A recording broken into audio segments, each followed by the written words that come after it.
মানুষ বড়ই স্বার্থপর রে, বড়ই স্বার্থপর।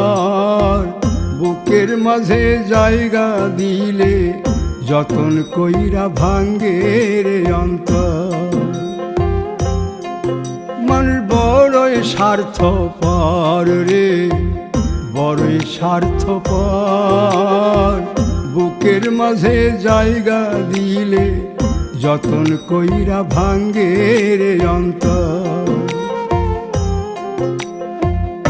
অচিনা এক জংলা পাখি যতন কইরা বুকে রাখছি, বুকের পাজর ভাঙ্গা সে যে সাজায় অন্যের ঘর রে, সাজায় অন্যের ঘর। মানুষ বড়ই স্বার্থপর রে, বড়ই স্বার্থপর। বুকের